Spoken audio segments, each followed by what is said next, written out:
¿Y qué tal, almenaristas? Estamos en directo de nuevo con Eduardo Segura. Tenemos el honor de tenerlo nuevamente en el canal por segunda ocasión. La verdad que es un honor en esta vez un doble honor. ¿Qué tal, Eduardo? ¿Cómo está? Muy bien, un saludo a todos.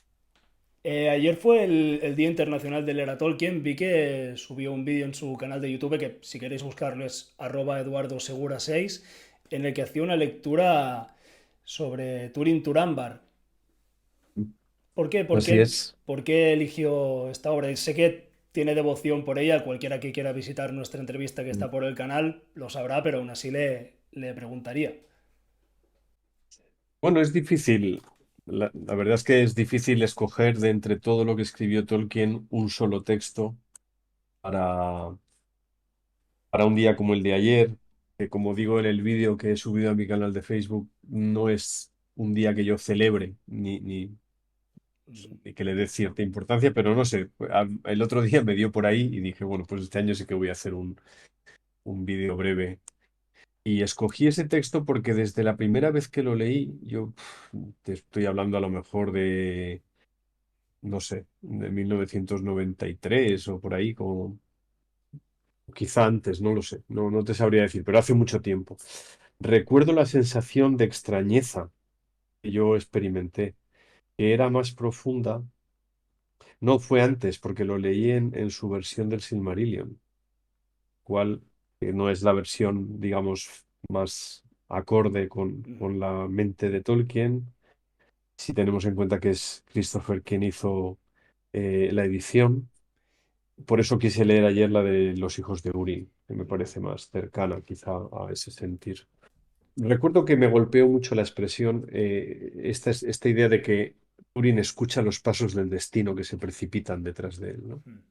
Esta imagen a mí me pareció muy poderosa desde siendo chaval y me sigue impresionando a día de hoy, después de otras, no sé, decenas de lecturas, sobre todo relativas a la literatura nórdica, y por tanto la presencia del destino como una fuerza contra la que no se puede hacer nada, ¿no? Entonces, la figura de Turambar, tal y como Tolkien la delinea, me parece una obra magistral, me parece un personaje cincelado, al estilo, yo que sé, del Conde Fosco de Wilkie Collins en La Dama de Blanco o de Hamlet, ¿no? O sea, de personajes de estos que te quedan grabados en el alma. Eh, pero sobre todo porque me parece que es un tema que ha atravesado la historia de la humanidad desde el principio, que es el problema de la relación entre libertad y destino, que creo que es uno de los temas, o el tema en el que vamos a centrarnos tú y yo esta tarde, ¿no?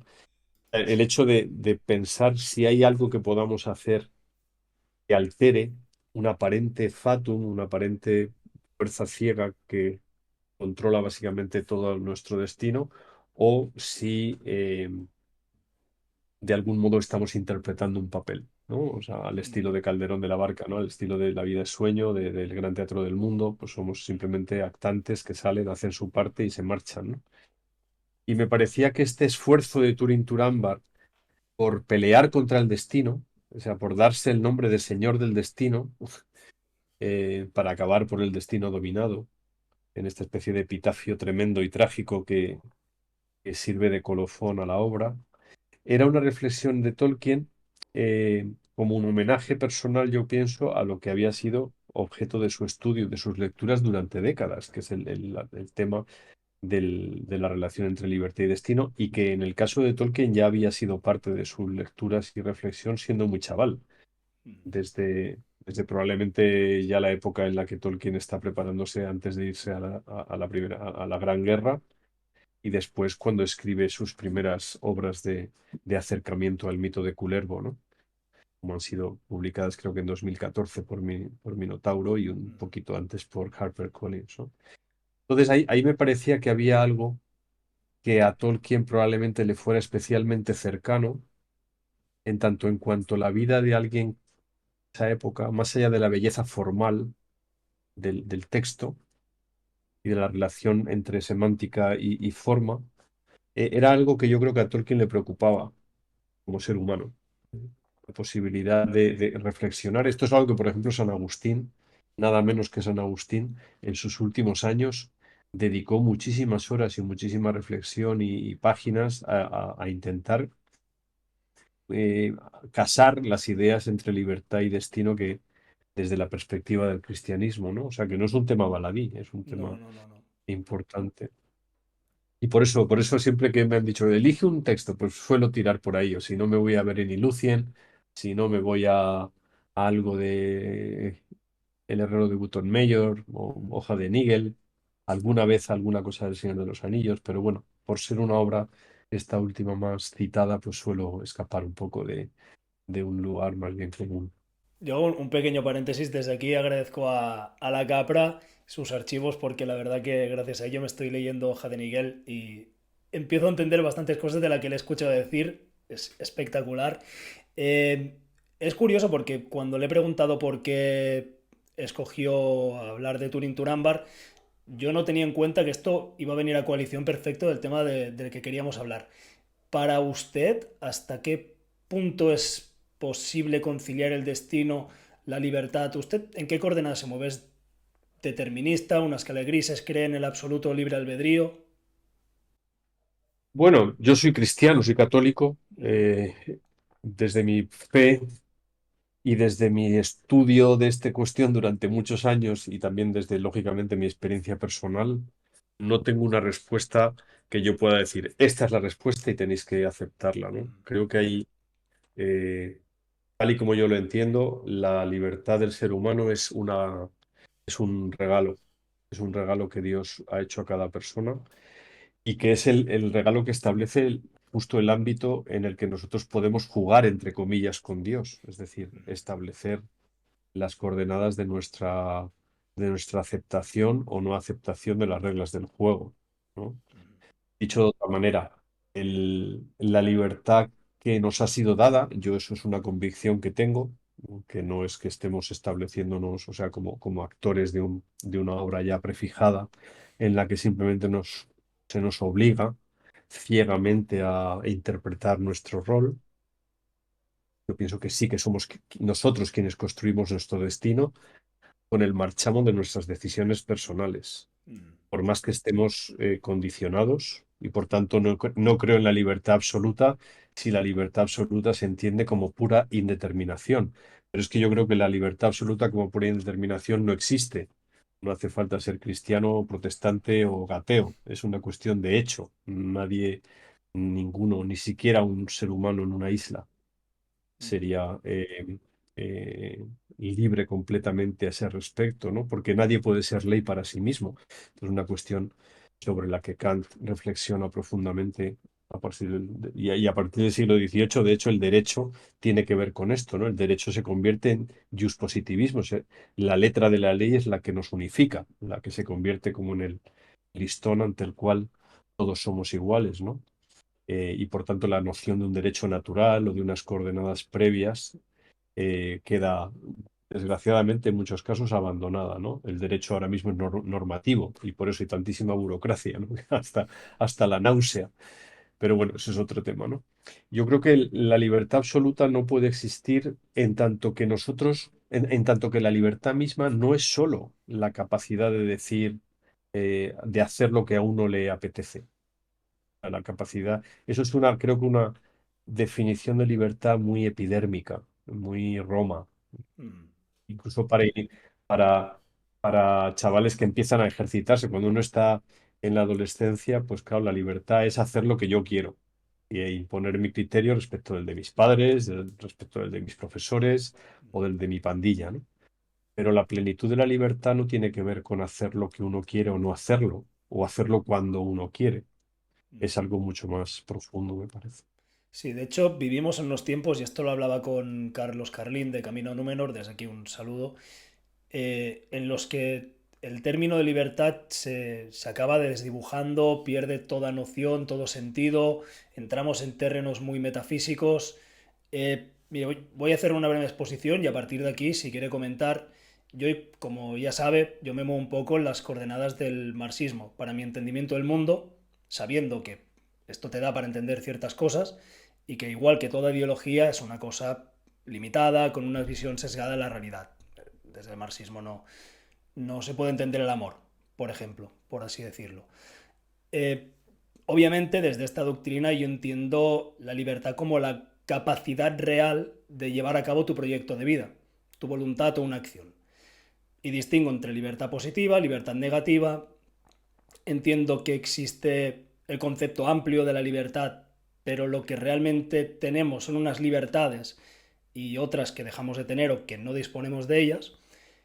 Y creo que el abanico de las libertades es algo contingente y que depende del lugar, del contexto, del momento histórico. Y si no, pues yo que sé, que me digan si Paca de Madrid tiene las mismas libertades que Bashira de Afganistán, ¿no? Sin ánimos de caer en clichés, pero creo que se entiende. Y por otro lado, creo que la libertad, y aquí es donde entra la cuestión de Gandalf, viene dada, determinada, limitada, ampliada, por aquellos que tienen poder, entendiendo el poder como la capacidad de imponer tu voluntad en el mundo, o por las organizaciones políticas de cada momento.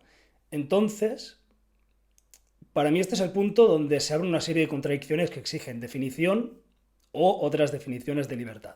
Con lo que la pregunta es la siguiente. ¿Qué es la libertad para Tolkien o qué cree Eduardo Seguro que es la libertad para Tolkien? ¿Y cómo conciliamos la idea de que Gandalf viene a guiar a los pueblos libres de la Tierra Media sin decir, como hago yo, que Gandalf impone, sabiendo que el verbo no sería imponer, que no lo hace la fuerza, su voluntad? De hecho, impone la Vale. voluntad de otros, que es de los Valar, en cierto modo. Ujú. Vale.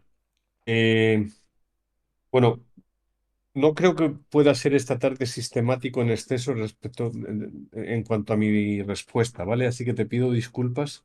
Voy a intentar Aquí sí que desarrollar tiene mi total libertad. Aquí sí que tiene.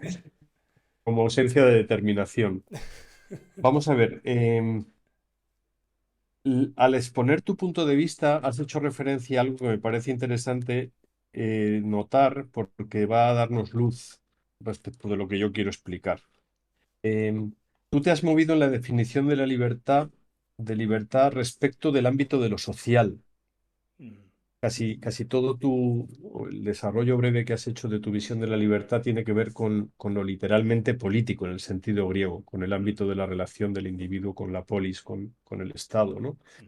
Y con la capacidad que el Estado tiene para limitar, para potenciar, para imponer, ¿no?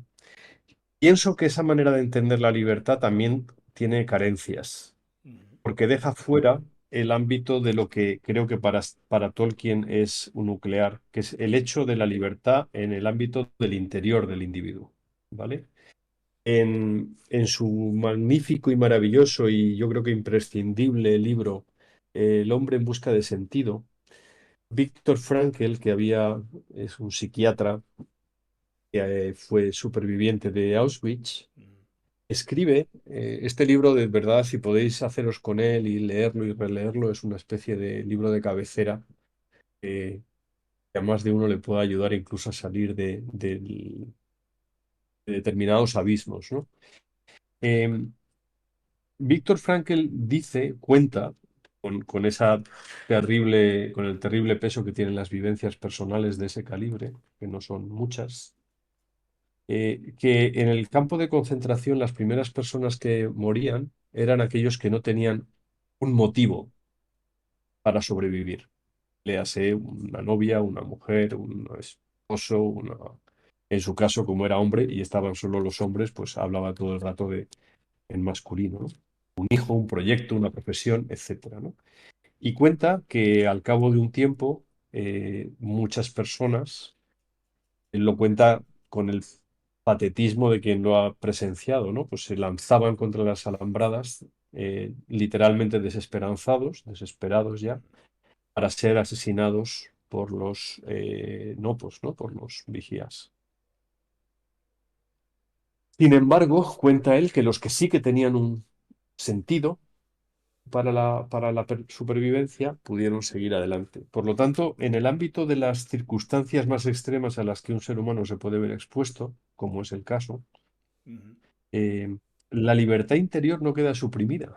Ni siquiera en el caso de la tortura, ni siquiera en el caso de experiencias que yo no soy capaz de exponer, porque gracias a Dios nunca he tenido que pasar por ellas y espero no tener que pasar. Pero pero que están ahí. Y tenemos gente que ha sido capaz de dar un testimonio eh, en favor de una idea, en favor de una fe, en favor de unos principios, como sea. No lo circunscribo a este respecto a un credo religioso, ¿no? Sino determinadas personas han sido capaces de, en virtud de una creencia, de una convicción profunda, ser capaces de exponerse a sufrimientos y por lo tanto de manifestar una libertad interior que contrasta con la limitación de su movilidad, sin entrar en juicios. Estoy pensando en Julian Assange, por ejemplo, ¿no?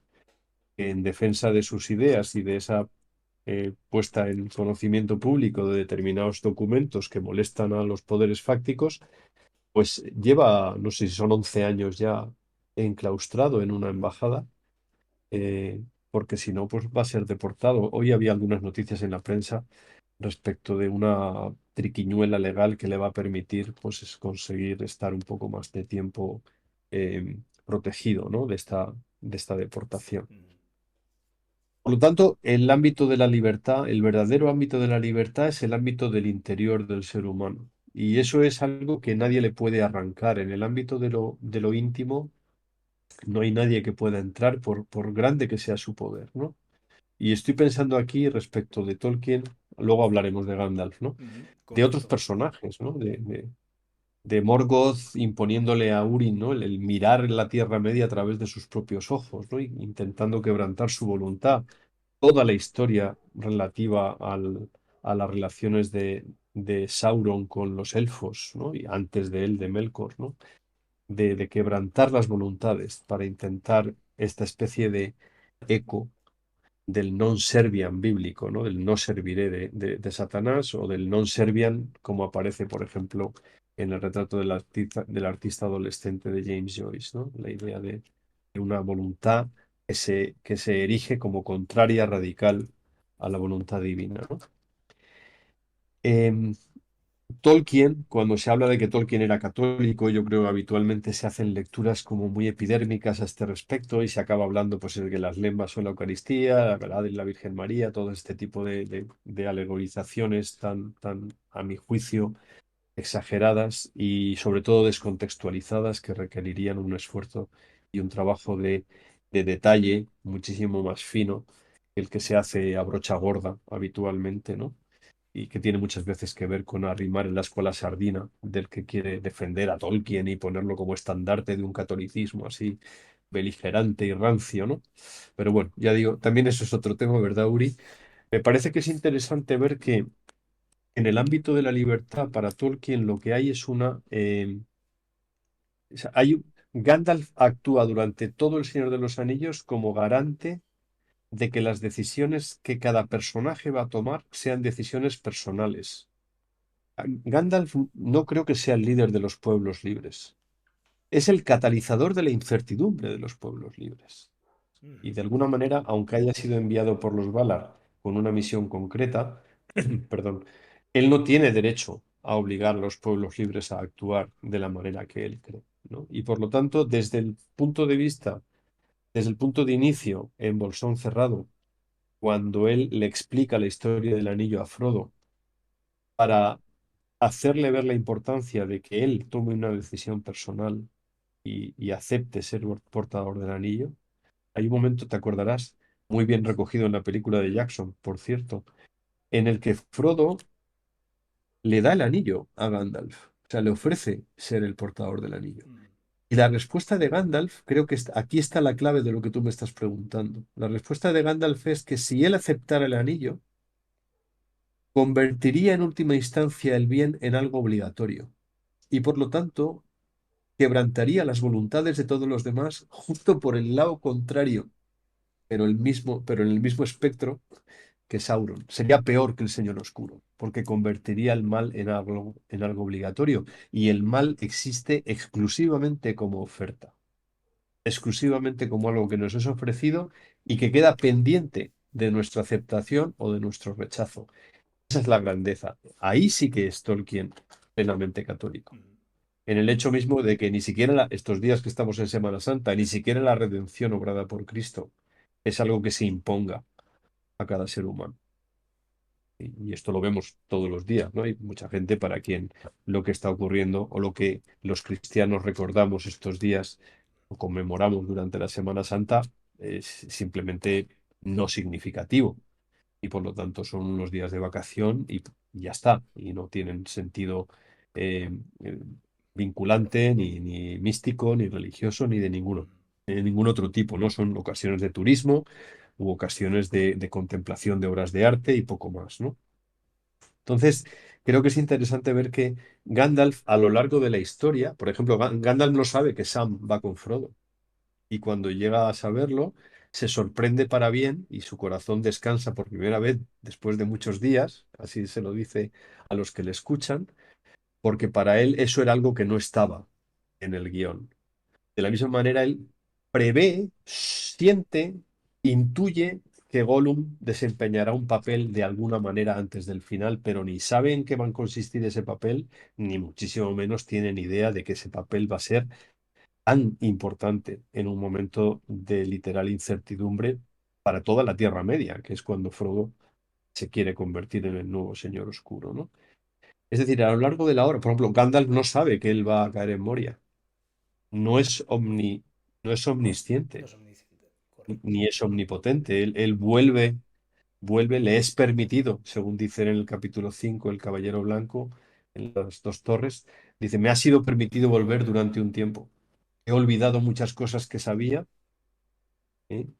O que creía saber, y he aprendido otras muchas, ¿no? Ese nuevo Gandalf el Blanco es un Gandalf distinto, pero en cualquier caso no es un Gandalf que pueda, es la némesis del Señor Oscuro, pero no es tan poderoso como él. Y de hecho, eh, lo vemos batirse en las puertas de Minas Tirith con el Rey Brujo, y ese es un momento cumbre en el que la aparente fragilidad de Gandalf se mantiene ¿eh? como una especie de espada alzada frente al poder del Señor Oscuro, y que es quebrado por la voz de Gandalf, ¿no? No por ningún poder de un bastón que eche rayos de luz como en la película de Peter Jackson, sino de una manera mucho más sutil, simplemente por medio de la palabra, de la risa, del quebrantar la soberbia mediante la humildad, ¿no? Creo que este es el sendero de la libertad que Tolkien plantea. Mm, un sendero muchísimo, muy alejado de las alaracas, muy alejado del espectáculo, y que tiene lugar precisamente en el diálogo de cada personaje con su propia incertidumbre. Y esto aparece en Boromir, aparece en Denethor, en cierto modo, en estos dos casos de manera distinta, pero para lo que podríamos llamar un fracaso. Para mí no es un fracaso, la constatación de que todos somos, desde el punto de vista de nuestra voluntad, somos quebradizos, y que por lo tanto cabe dentro de lo posible que un orgulloso senescal sucumba en la visión diaria a pocos metros de distancia del poder oscuro que se alza, o que en el caso de Boromir, que es un soldado, la tentación sea la de hacerse con el arma del enemigo y morir en la batalla heroicamente si tal es su destino. Pero su libertad quiere ser empleada en luchar, ¿vale? Hay una decisión personal.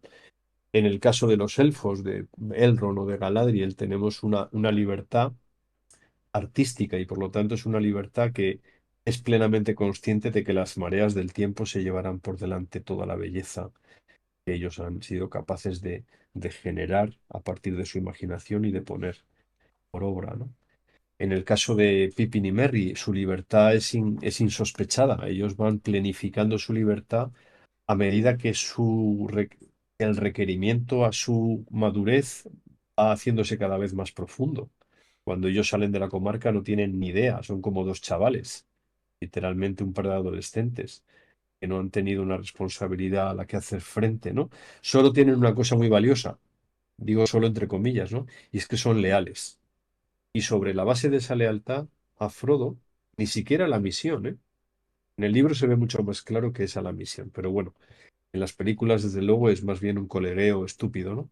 Pero en el libro es una lealtad a Frodo y, por tanto, a lo que significa la misión de Frodo, ¿no? Que ellos solo son lejanamente capaces de comprender. En tanto que ellos no asisten al concilio de Elrond y, por tanto, no saben, no escuchan todo el relato de la importancia cósmica que tiene el anillo, su libertad no llega a planificarse, en el caso de Merry, hasta que conoce a Theoden, en el caso de Pippin, hasta que conoce a Denethor. Y es en Edoras y en Minas Tirith donde ambos personajes desarrollan una plenitud mayor de su libertad que les hace convertirse en lo que llegan a ser cuando vuelven a la comarca Sí, después del saneamiento, bueno, durante el saneamiento y después, ¿no? Saruman también es libre, y en tanto en cuanto su libertad es la de un ser superior, ocurre lo que decían los escolásticos respecto del mal, ¿no? Corruptio optimi pessima, la corrupción de lo que es más, lo que está más cerca de la belleza y de la verdad, es la peor de todas las corrupciones, ¿no? ujú, Por tanto, la caída de Saruman es mucho más estrepitosa que la que puede ser la caída de Radagast, por poner un ejemplo. Al fin y al cabo, Radagast, aunque se mantiene fiel en la lejanía. Se ha dejado embaucar, aunque sea quizá un verbo demasiado poderoso, se ha distraído con la belleza se ha dejado de la seducir. naturaleza de la Tierra Media, ¿no? Y se ha quedado como alguien que está embelesado con los árboles, con los bosques, con los animales, ¿no? Con las criaturas de Ilúvatar, pero no con la misión encomendada. Y los magos azules se han marchado y no sabemos nada más de ellos. Dice Tolkien en una carta que probablemente serían fundadores de cultos mistéricos, ¿no? Ujú, Lo cual es muy interesante de suyo ya para entenderlo, ¿no? En cualquier caso, tampoco quiero ir personaje por personaje, ¿no? Pero, por ejemplo, la libertad de Gimli es planificada por la belleza de Galadriel. correcto. Sí, Y sí. eso hace que la amistad entre Gimli y Legolas llegue también a su plenitud como una libertad compartida improbable de todo punto entre elfos y enanos, pero como una alianza que lo convierte nada menos que en el portador del rizo y por lo tanto abre ahí una especie de punto de fuga gigantesco respecto de ese personaje y de su propia raza que requiere, como sabemos desde el principio del Silmarillion, de una redención, porque los enanos de Aule pues son admitidos por Ilúvatar, pero por compasión, no por algo que estuviera inicialmente en su designio, ¿no? Como Bueno, agradecimiento a la humildad, de algún modo. efectivamente. Ujú, Una prenda, ¿no? Es una prenda de agradecimiento que cierra de algún modo ese círculo mítico ujú. que se había abierto con la creación de Aule de estas criaturas. Por resumir, yo pido perdón por este rollazo. Por resumir, me parece que en la galería de personajes y situaciones que Tolkien desarrolla, lo que está presente debajo de todo, bueno, por ejemplo, Lengua de Serpiente o el propio Theoden, sus libertades han sido coaccionadas de uno u otro modo, ¿no? Ujú, Y una vez más, Gandalf actúa como catalizador, actúa como liberador de esa especie de contención, en el caso de Theoden, o en el caso de Grima, eh, actúa como alguien que al final aboca a Lengua de Serpiente a tener que elegir, es decir, a llevar a cabo una elección libre. ujú. Y sabemos que Grima elige el camino de Isengard, ¿no? En cualquier caso, cada personaje, y esto es muy aristotélico, Aristóteles en la Ética Nicómaco dice que la repetición de actos buenos genera la virtud, la repetición de actos malos genera un vicio, ¿no? Cada personaje a lo largo del Señor de los Anillos, por circunscribirnos a ello, a esta obra, son lo que son por repetición de actos, que hacen de ellos lo que al final llega a ser, pues digamos, la señal clave de sus personalidades, ¿no? Igual que Bilbo se convierte en Bilbo Bolsón, de ser alguien provinciano y de escasas miras, se convierte en alguien cuya plenitud Gandalf ha sido capaz de atisbar, pero Gandalf durante grandes partes del Hobbit, ¿verdad? Se marcha, precisamente con la intención de que sea Bilbo quien llegue a desarrollar todas sus capacidades y al final cuando regresan a Bolsón Cerrado, ese Bilbo es un Bilbo renovado, es un Bilbo en plenitud, ¿no?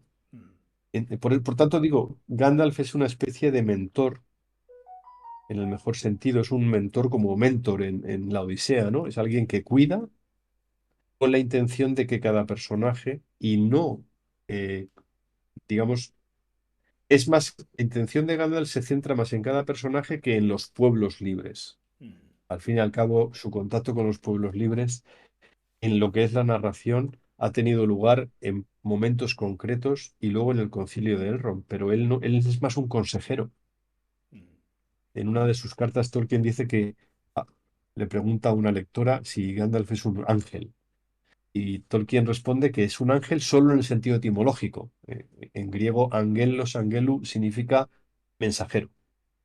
En cuanto que mensajero, Gandalf es alguien que actúa como recordatorio. Recuerda a cada uno cuál es su papel, les invita a cumplirlo, pero no los obliga.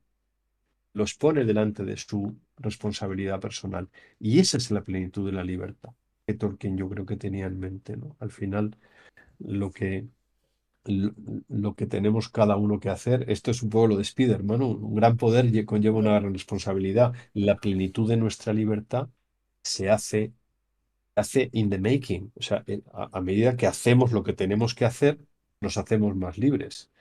Jesús en el Evangelio dice, la libertad os hará libres, ¿no? O sea, es la propia, es una especie de juego, ¿no?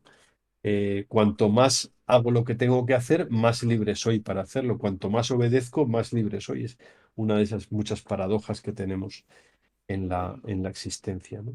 Yo creo que voy a rebobinar un poquito porque traía esa coalición el tema de Radagast.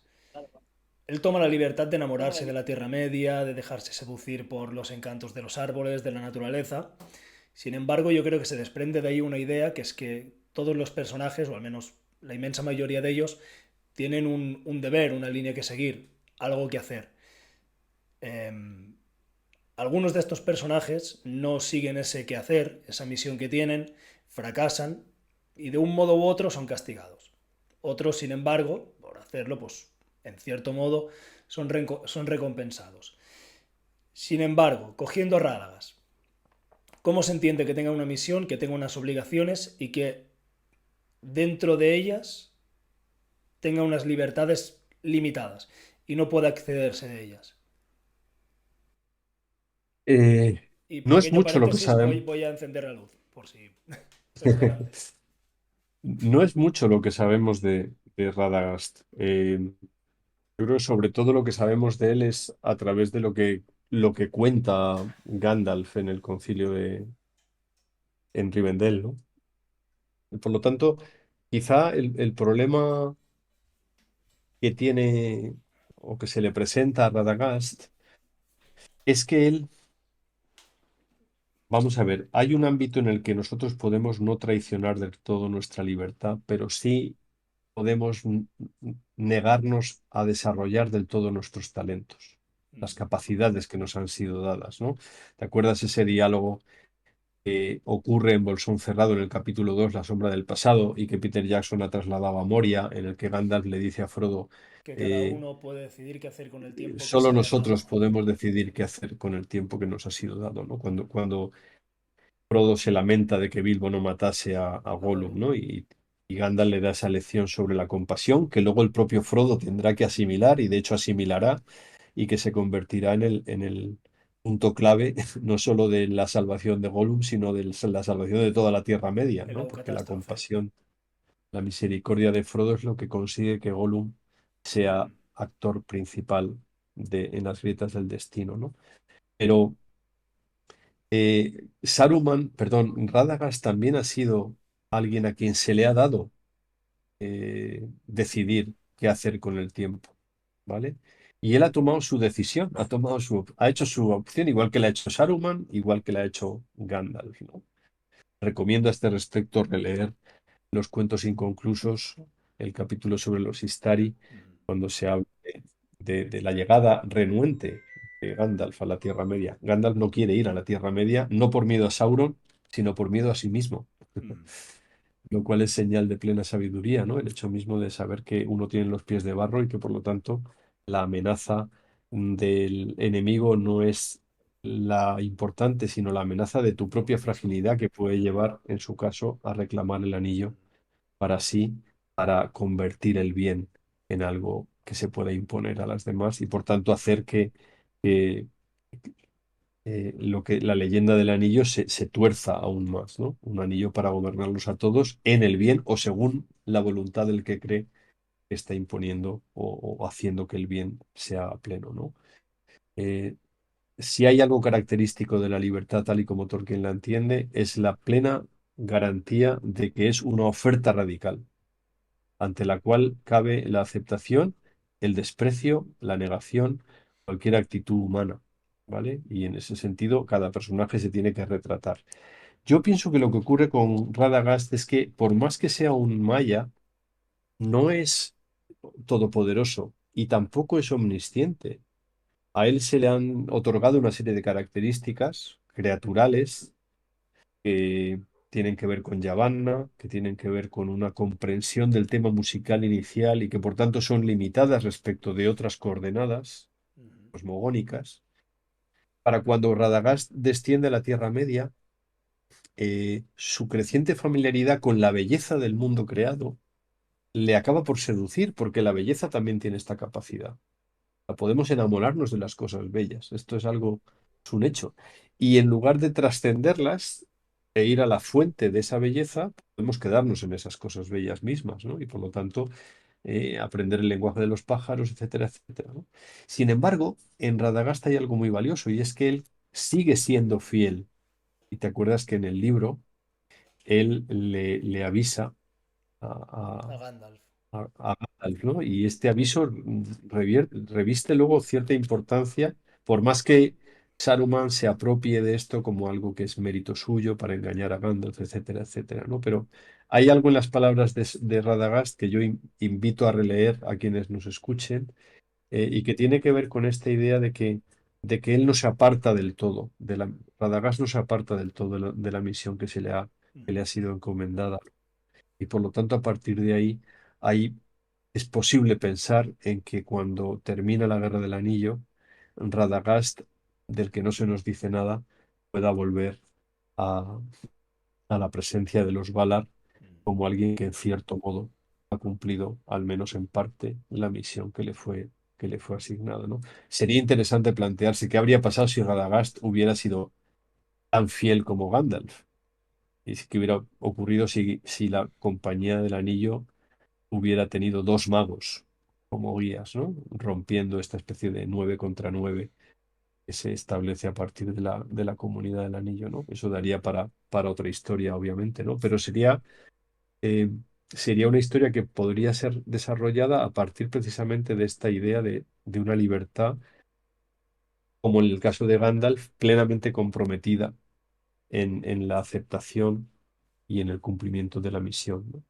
Y en este olvido de uno mismo, y creo que esto también es muy de Tolkien, en el olvido de uno mismo, a favor de otros, es donde también se planifica la libertad. Esto ocurre cualquiera que tenga hijos y sea una buena madre, un buen padre, lo entiende, ¿no? O sea, incluso cuando tienes un animal a tu cuidado, ¿no? No quiero hacer un paralelismo entre tener hijos y tener un animal, ni muchísimo menos, porque Espe- no es- tiene nada que ver. espero que Pero nadie. cualquier cuidado de una criatura eh, implica un olvido de uno mismo. Y este camino del olvido de uno mismo es propedéutica para conseguir una plenitud de la libertad que lógicamente va creciendo en la medida en que el desafío del cuidado se hace cada vez más mayor o más profundo, ¿no? No le podemos encomendar a un chaval pequeñito que cuide de sus padres enfermos, ¿no? Pero cuando ese chaval crezca, si ha entendido lo que significa el cuidado, podrá cuidar de sus padres mayores, ¿no? Etcétera, etcétera. Todo esto son, creo que, las etapas graduales en que la libertad se hace plena. Y a ese respecto creo que Gandalf es el gran personaje, ¿no? En tanto en cuanto no suplanta la libertad de los demás actantes, pero sí que los pone uno por uno, también en grupo, ante el desafío. A mí una cosa que me parece encantadora de Gandalf como personaje es que él consulta, hasta su caída en Moria, él consulta a Aragorn los pasos que la comunidad tiene que dar. Y eso implica una humildad tremenda, que Gandalf es de un orden ontológico muy superior a Aragorn, por más que Aragorn sea Elessar, ¿vale? Por más que sea el rey, el heredero de Númenor, etcétera, etcétera. Desde el punto de vista de quién es el guía de la comunidad, Gandalf es muy superior a Aragorn y sin embargo continuamente acude a él para someter al menos a su opinión, qué pasos dar, qué lugares, y no solo porque Aragorn sea un montaraz que conoce las regiones que atraviesan, sino también por una cuestión de prudencia, ¿no? Entonces, en Gandalf se dan una serie de virtudes que hacen de él el grandísimo personaje que es, pero que no se circunscriben a una sabiduría o a un conocimiento, ¿no? O sea, cuando Tolkien estableció que los magos, en inglés el original es wizards, es decir, que procede de la raíz inglesa wise, no son magos en el sentido de prestidigitadores, son magos en el sentido de que son sabios. La sabiduría de Gandalf se manifiesta en que sabe cómo funciona el corazón humano, cómo funciona el corazón de los elfos, cómo funciona el corazón de los enanos o de los hobbits, y es capaz de dar a cada uno el desafío en la dosis que cada uno de ellos puede recibirlo, ¿no? Es muy bonita la ternura con que Gandalf intenta recuperar a Pippin después de los estropicios de Pippin en Moria. Mi pequeño muchacho le llama, ¿no? O sea, se dirige a él con ternura, le manda a dormir para relevarlo en la guardia. O sea, ahí hay una humildad con- presente y que es, digamos, una de las señales para mí de la piedra de toque de la verdadera sabiduría y de la verdadera libertad, ¿no? El saber someter tu juicio a otros que saben más por experiencia, por santidad, por conocimientos, por edad o simplemente por respeto, ¿no? Em, yo te preguntaría, volviendo un poco al punto de partida, ¿usted cree que tenemos cada uno una misión en la vida? Y que lo idóneo sería no alejarse mucho de ella. Llámale misión, llámale qué hacer, llámale destino, no en un sentido determinista de la palabra. Sí. Bueno, esta pregunta excede mi capacidad. Yo voy a responderte desde mi experiencia, ¿no? Yo creo que todos tenemos un sentido que descubrir para nuestras vidas. Ese sentido puede manifestarse o puede adoptar la forma de una misión concreta. Y esa misión concreta puede tener que ver con los demás, habitualmente lo tendrá que ver, ese será su objetivo de una u otra manera, o puede tener que ver contigo mismo. Es decir, que hay gente para quienes su misión es su ombligo, para otros su misión es una alteridad radical, ¿no? Es potenciar, ayudar a otros, llevar a cabo una plenitud, para otros es un cuidado. En ese sentido, creo que el concepto de vocación es muy interesante, ¿no? El médico que dice, no, yo soy médico porque tengo esta vocación desde que era pequeño, ¿no? Siento esta especie de llamada interior y difusa, pero digamos que también a la vez concreta para dedicarme al cuidado en la enfermería, en la fisioterapia o en la medicina, o el que quiere servir a los demás mediante la ingeniería o la arquitectura, o las diversas artes, o la docencia, o la investigación bioquímica o no sé, o deporte, no lo sé, cada uno. Entonces, que exista esta misión, esto creo que es el gran desafío que cada ser humano, antes o después, a poca sensibilidad y profundidad que posea, tiene que percibir, ¿no? En el mundo en el que nos ha tocado vivir, que de algún modo es análogo al mundo que surge de la Primera Guerra Mundial. Yo pienso que a día de hoy estamos ahí, estamos en los años 20 y lo que hemos vivido en el último siglo pues es un eco de las de las bombas en las trincheras y del destruirse de esta especie de caída de la antigua manera de entender el mundo. Eh, Creo que hay demasiado ruido y que el gran riesgo de nuestra generación, el gran riesgo de nuestra época tiene que ver con la superficialidad. Para esto no hace falta escuchar a Don Segura o leer a Tolkien. Para esto simplemente uno tiene que tener redes sociales, ¿no? O ver las noticias, ¿eh? O ver la parrilla de televisión que ofrecen los canales 1, 3, 4, 5 y 6 cada día, ¿no? Y los autonómicos.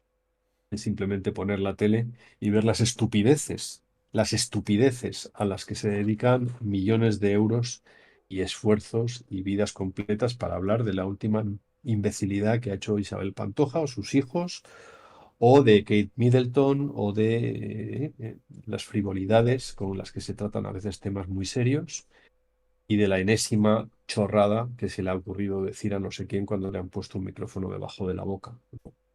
Entonces, ese es el gran riesgo que también nos afecta a nosotros, ¿no? Respecto de lo que me propones tú como pregunta, Uri, que sería decir, ¿existe una misión? ¿Estoy aquí para algo? Descubrir el para qué vivo, descubrir el sentido de mi vida, y vuelvo aquí al famoso libro de Viktor Frankl, El hombre en busca de sentido. La pregunta clave a partir de un determinado momento en nuestras vidas, que yo creo que tiene lugar en torno a los 13 14 años, en muchos casos, y desde luego tiene que tener lugar en torno a los 18 y no mucho más tarde, es ¿para qué vivo? ¿Cuál es el sentido de mi vida?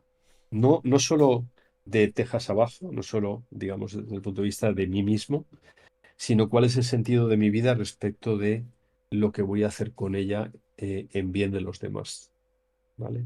Entonces, esta construcción del sentido, que es un paulatino descubrimiento, tiene como característica nuclear, yo creo que la alteridad, descubrir que es el otro el que está eh, en juego, ¿no? Una relación sentimental o inicialmente sentimental. A mí la expresión relación sentimental, la verdad es que no me gusta. Me parece que uno cuando tiene una relación es todo yo. O sea, soy todo yo el que se relaciona, no son mis sentimientos. No le hemos puesto esa especie de coda de relación sentimental porque somos herederos del romanticismo o de un romanticismo muy burdo.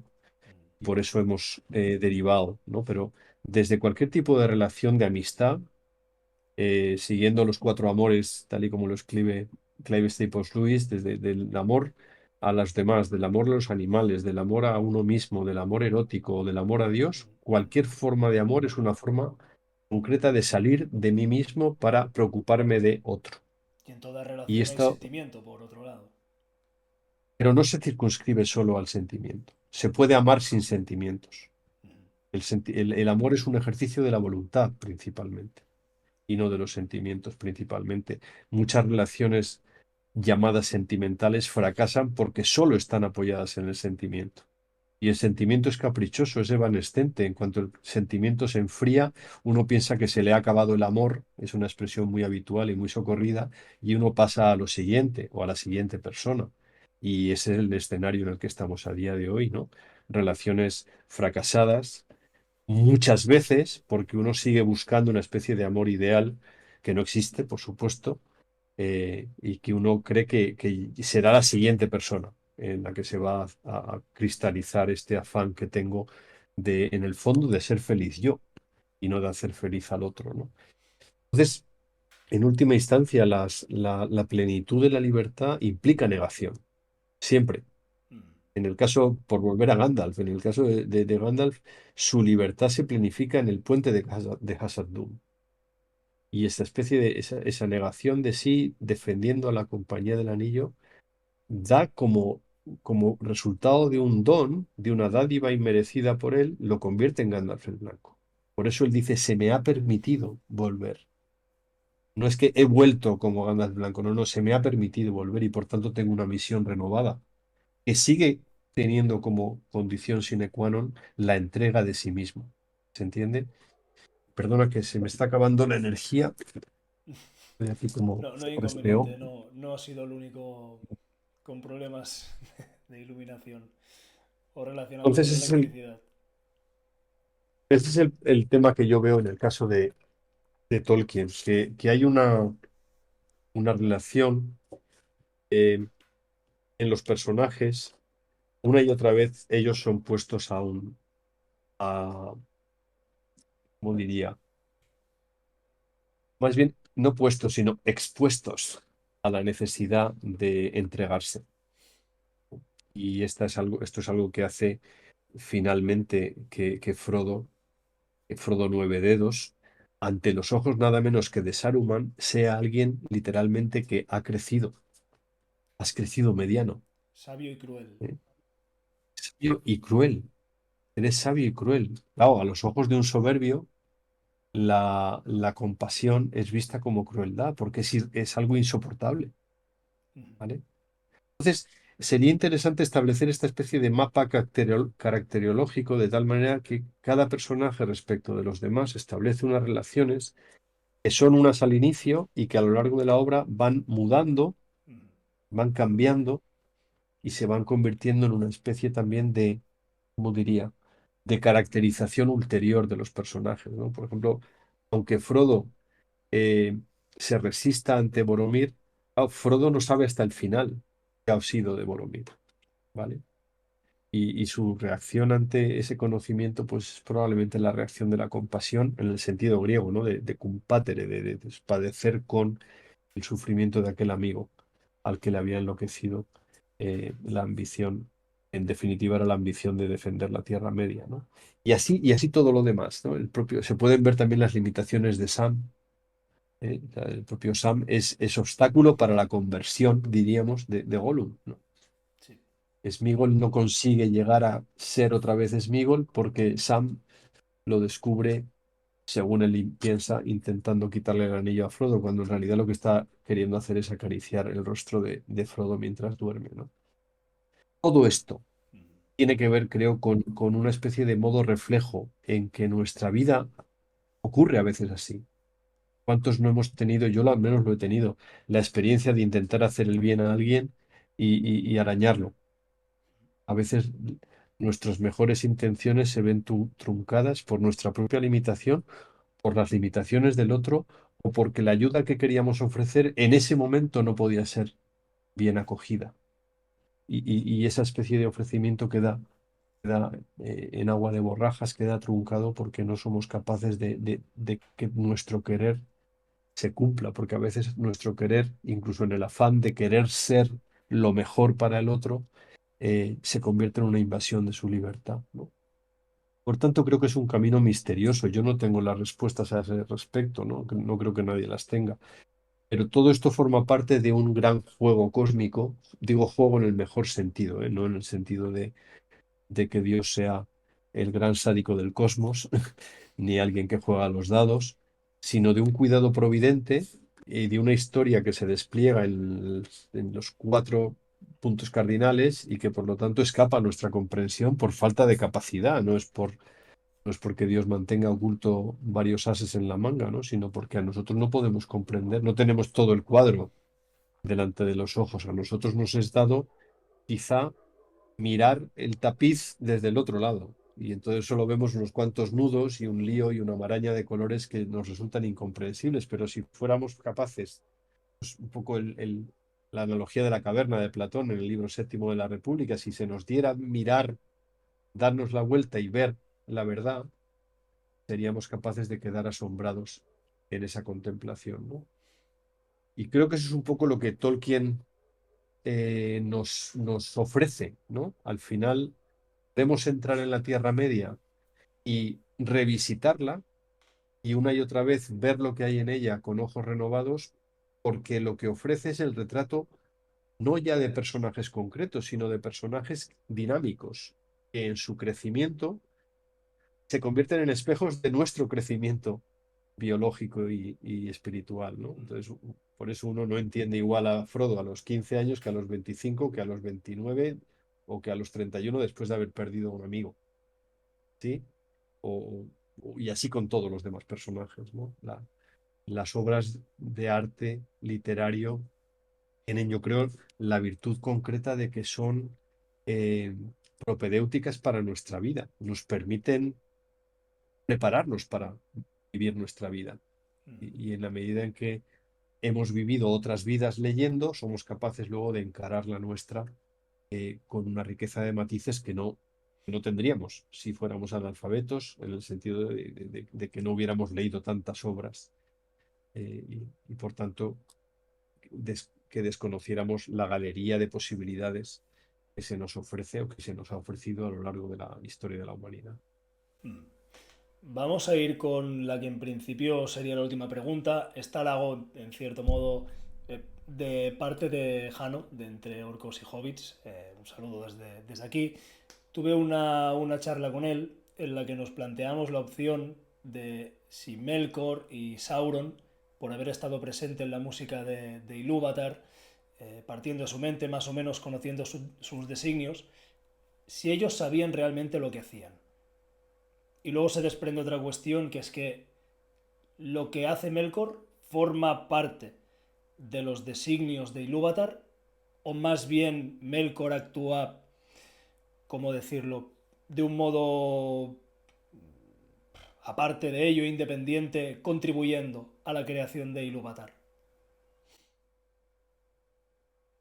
Em, Hasta donde podemos deducir de los relatos cosmogónicos de Tolkien, en la música inicial, los, los Valar son vástagos de su pensamiento y por tanto son concebidos como tales, como seres libres, con una subordinación ontológica respecto del Creador, obviamente, pero con una plenitud de libertad que se manifiesta precisamente en su capacidad artística.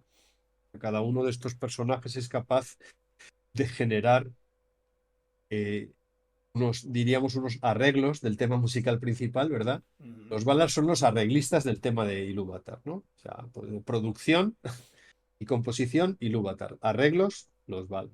Y cada uno desarrolla el tema principal de Ilúvatar de acuerdo con, dice el texto, de acuerdo con aquella parte de la mente de Ilúvatar que le había sido revelada. La parte que cada Esto uno entiende. interesa. Exacto. Es decir, no todos entienden el tema musical de la misma manera porque no a todos les ha sido revelado ese tema musical de la misma manera. Pero eso lleva a Y pensar al mismo, que Melkor entiende la maldad o la disrupción de la mente de Ilúvatar y que por ende existía esa posibilidad dentro de su mente. no es eso lo que dice el texto. El texto dice que lo que hace Ilúvatar, lo que hace Melkor es insertar una disonancia, porque él quiere que su tema concreto predomine sobre los demás. Es una cuestión de predominio, no es una cuestión de compleción. O sea, Melkor no quiere llevar a su esplendor final el tema inicial que les ha propuesto Ilúvatar. Él quiere que sus arreglos se conviertan en el tema principal. Y por tanto, desde el principio se inserta una lógica del poder entendido como dominio y no del poder entendido como servicio. Un tema interesantísimo respecto de la política, y no solo actual, sino siempre, ¿no? En el momento en que la política no es servicio, en el momento en que el ministro no sirve, en latín ministrare significa servir, el ministro no sirve, pues entonces no sirve. Y hay que cambiarlo. En fin, esto nos llevaría lejísimos, dadas las circunstancias actuales, al menos de esto que llamamos España y de otros muchos lugares del mundo, ¿no? Estoy pensando ahora en las primarias en Estados Unidos o de lo que ocurre con Putin en Rusia, etcétera, etcétera, etcétera, etcétera, ¿no? Por los siglos de los siglos, amén. El problema del poder tiene que ver con el hecho de que, una vez más, si la libertad de aquel que tiene el poder no se pone al servicio, en el caso de los Valar, todos ponen al servicio del tema principal su propia creatividad. Y por eso el primer tema de Ilúvatar alcanza una belleza extraordinaria. Enseguida es enturbiada por la disonancia de Melkor. Y se hace el primer silencio. Y empieza un segundo tema. Este segundo tema adopta las disonancias de Melkor en un nuevo tema distinto, ¿no? Al cual, de una vez más, Melkor insertará sus propias variantes hasta llegar a una cacofonía insoportable. Y en ese momento creo que es cuando Ilúvatar muestra un rostro terrible, ¿no? Y desarrolla el tercer tema. A lo largo de la revelación de los temas musicales, lo que el texto nos dice, o al menos así lo entiendo yo, es que cada uno de los Valar entendía el tema musical principal, es decir, la mente de Ilúvatar, a su propia medida. Es decir, no entendían el todo, ni siquiera Melkor. Pero a Melkor y a Manwë sí que se nos dice que se les había dado una comprensión especial o más profunda de los designios de Ilúvatar. Y por tanto, cabe deducir que en ambos casos ellos entendían mejor el tema principal inicial y sus posteriores desarrollos, ¿no? Pero ni siquiera ellos tienen la garantía de poder llegar a decir, bueno, la música de Ilúvatar ha de ser interpretada así. Ocurre un poco como en la música nuestra, ¿no? De los seres humanos. Es decir, cada interpretación de una sinfonía depende de cómo lo haga el músico, de cómo lo entienda el director de la orquesta y de cómo se lo haga ver a los o de la orquesta o del grupo de música que, o sea, a mí me gusta mucho un grupo que se llama Kansas y hay una versión de Eleanor Rigby de los Beatles hecha por Kansas en directo que es que hace que no quiera volver a escuchar la versión De los Beatles. de los Beatles, ¿no? O de la misma manera que Enrique Iglesias, y perdónenme los oyentes de que utilice su nombre aquí, perpetró una versión de una canción de Los Secretos, o de Nacha Pop, no recuerdo, creo que es Chica de ayer. Y es vergonzoso, eso no es adaptarlo, eso no es hacer una versión, eso es perpetrar una canción, eso es cargársela para siempre y poner sus sucias manos sobre una canción extraordinariamente hermosa, ¿no? Eh, a la mente de Enrique Iglesias, a la mente de Con Karajan, les es dada una comprensión determinada del tema musical inicial. Y sobre ese tema musical cada uno hace lo que puede, ¿no?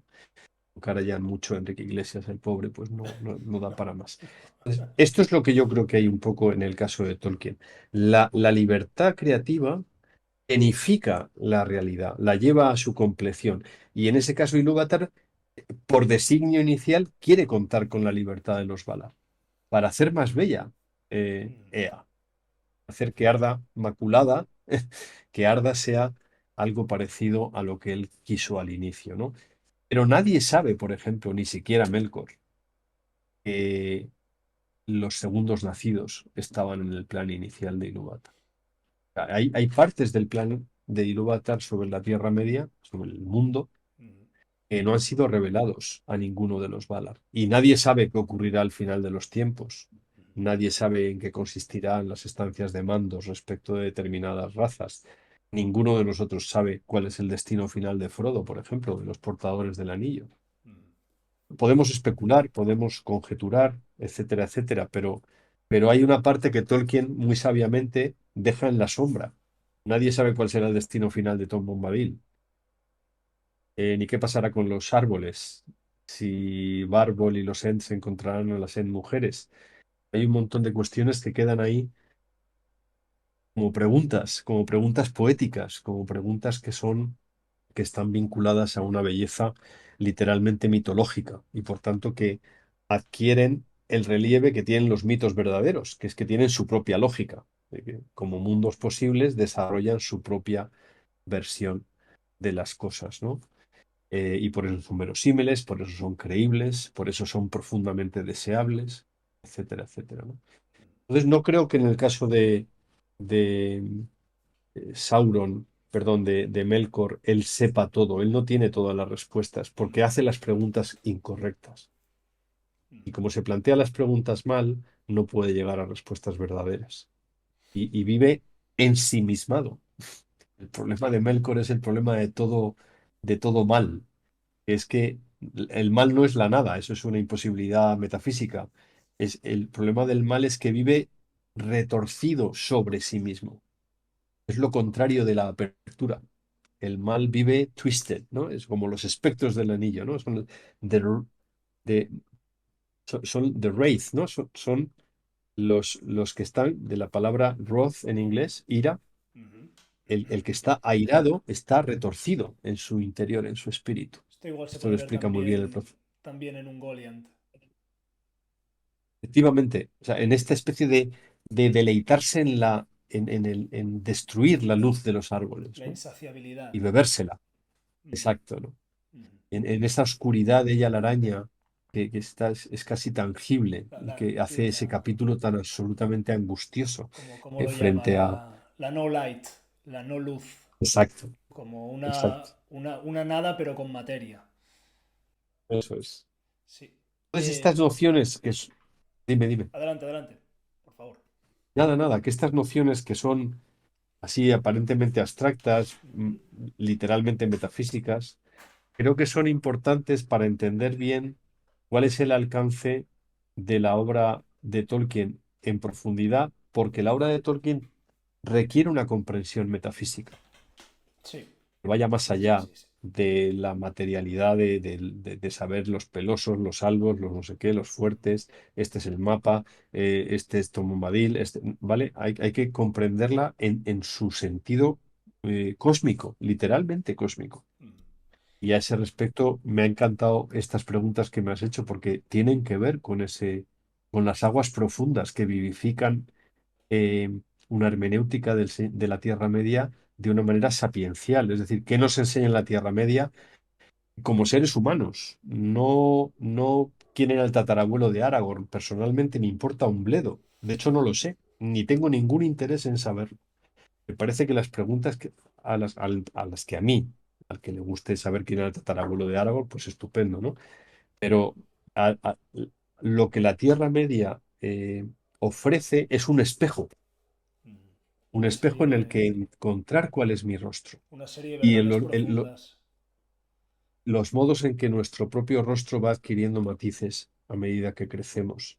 Y eso es prebenda de las obras de arte, especialmente yo creo que de la literatura y el cine, que nos permiten una y otra vez visitar las estancias de nuestra propia memoria, las estancias de nuestro propio futuro e ir proyectando una libertad que se va planificando en el tiempo que nos ha sido dado y que no sabemos cuánto es.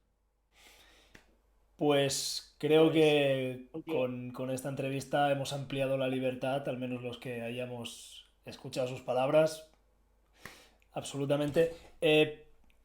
¿Me da permiso para hacerle una última pregunta? Porque me ha surgido ahora y me gustaría saber su interpretación o no sé si va muy Sí, sí, justicia por ahí. procuraré ser breve. El problema no son tus preguntas, el problema son mis respuestas. Yo creo que sus respuestas Es- son es- una bendición, que pero son es muy que largas.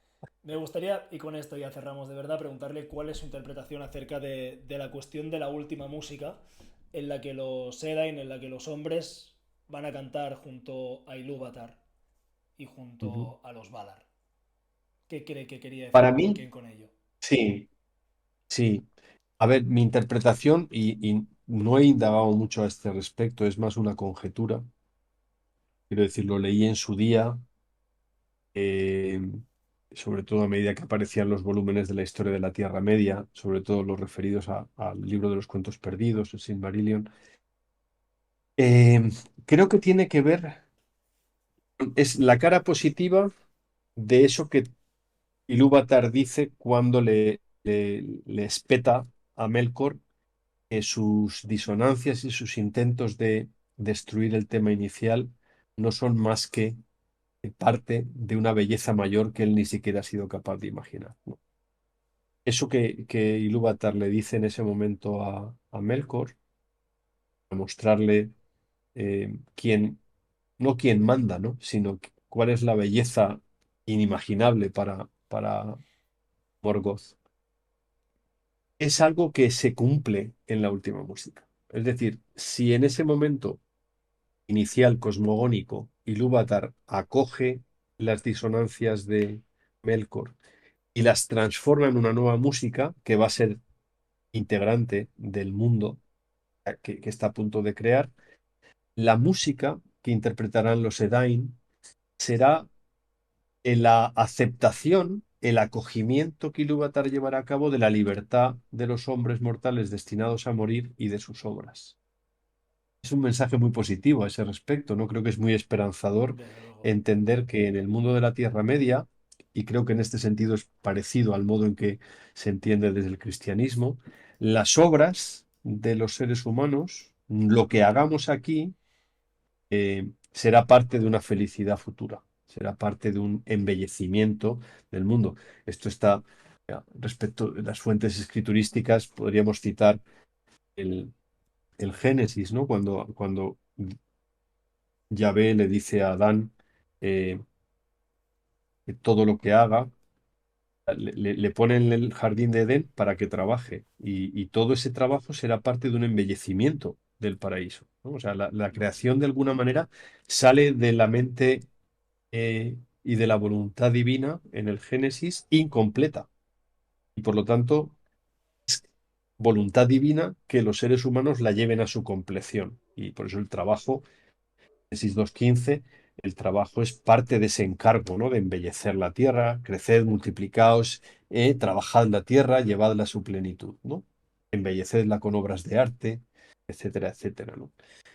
En cierto modo, el ser humano se ha convertido en una especie de semidios, siempre que lleve a cabo esta este desarrollo de la inteligencia, de la sensibilidad, de la creatividad artística para ponerla al servicio de otros, ¿no? Y tenemos tanta belleza a lo largo de la historia de la humanidad, ¿verdad?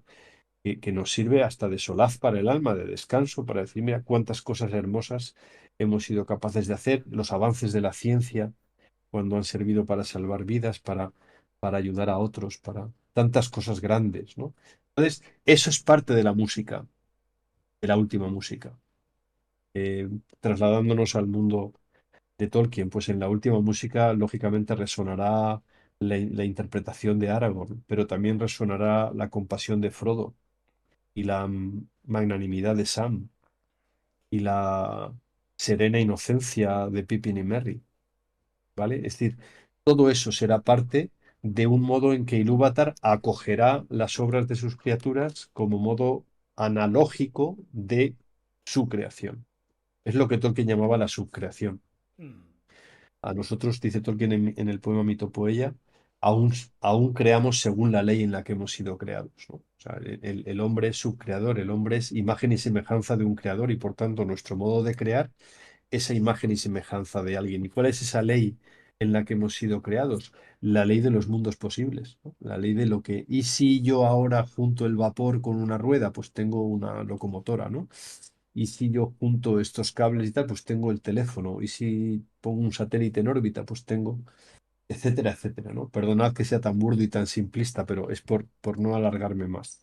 La, la imaginación puesta en marcha vinculada a este sentido de responsabilidad y al amor a los demás, da como resultado una música que lleva a su plenitud un plan inicial que Ilúvatar, en el caso de la Tierra Media, que Dios, para mí, por ejemplo, ha querido intencionalmente que desde el principio esté en manos de las criaturas.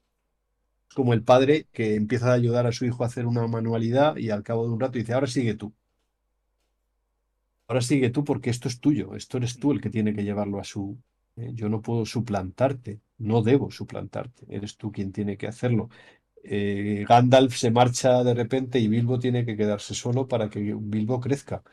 mm, Gandalf en Moria desaparece y a partir de ahí la comunidad del anillo tiene que espabilar. Frodo y Sam no saben que Gandalf existe hasta el final.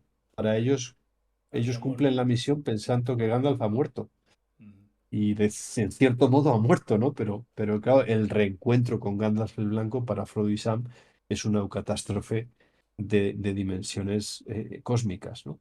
Y así tantas cosas, ¿no? Por lo tanto, creo que esa última música tiene que ver con una especie de remake del modo en que en nuestro mundo él entendía, Tolkien entendía eh, que nuestras obras, sobre todo las buenas, serán asumidas como parte de una gloria definitiva. muy bien. Pues muchísimas gracias por la respuesta. Desde luego que es tan esperanzadora como la última música en sí. Y nada, muchas gracias a los que han pasado por aquí. Recordaros e invitaros a suscribiros, a comentar, a compartir. Y agradecer de nuevo a Eduardo Segura, que como bien sabe estará invitado al canal siempre que él tenga bien visitarnos, como ha sido el Mm. caso. Eduardo, muchísimas gracias por la visita. Gracias a ti, Uri. Y yo quiero mandar un saludo también a Carlos, que en algún momento de nuestro pasado tuvimos ocasión de charlar y quizá alguno más cuyos nombres ahora no recuerdo, pero que parece que son amigos comunes y que aprovecho pues para enviarles un saludo muy grande. Queda mandado el saludo. De hecho, Carlos ya sabe que tiene las puertas de esta casa más que abiertas para cuando quiera y ojalá coincidir algún día con Carlos, con Pedro, con Jano, con cualquiera que quiera prestarse a venir a charlar con todos. Así que nada, un saludo y hasta la próxima. Chao.